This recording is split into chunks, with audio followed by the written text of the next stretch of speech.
Behind the smiles there lived a child who wept silent tears for years. Birthed into a world of dysfunction, she never quite understood why her existence was so unique. Why me was the story of her life, and the depression consumed her.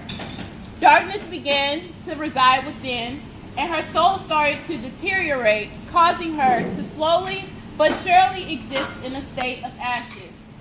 Burned by so many situations, she stopped seeing the beauty that resided in her. It wasn't until she heard from God through Isaiah that she began to embrace the fact that all that was before was not an accident, but a process. American by birth, but Nigerian by blood, is how I typically describe myself nowadays, thanks to Ancestry DNA. For the sake of simplifying my background, I'll focus on my life in the great nation of America. I was born and raised in Houston, Texas, on June 16, 1987, at 6:55 p.m. to be exact. My parents, Vicki Teresa Gordon and Fred Evans Sr., were married more than once, which in my eyes makes my existence all the more special. I was my mother's only child and my father's fourth child. Being my father's one and only daughter, he tried to continue his tradition of having his children named after him.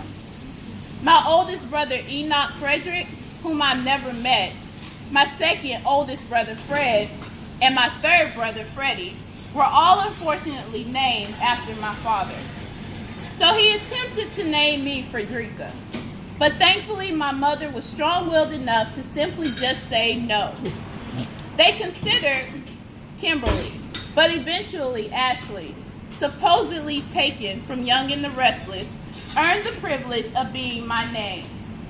My childhood was great, for the most part. I was active in karate, ballet, and I was very sociable. I was a member of St. Agnes Baptist Church, and my father and I were baptized on the same day there, June 7th, 1992. Life was what every kid would dream of living until it all came to an end with my father leaving. I was around 7 years old, and I was sleeping on the couch in the living room. I woke up to the chaotic sounds of my mother and father fighting. I didn't know what to do, so I laid there holding a pillow over my head.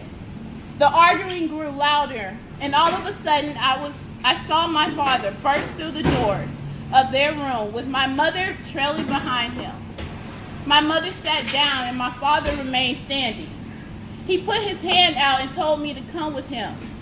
As I remembered that moment, I believe it was one of the most pivotal decisions I had ever made. I loved my mother and father, but with no hesitation, I jumped up and ran into my mother's arms. I had never had to choose between my mother and father before, but the reason why I made this choice will later be revealed.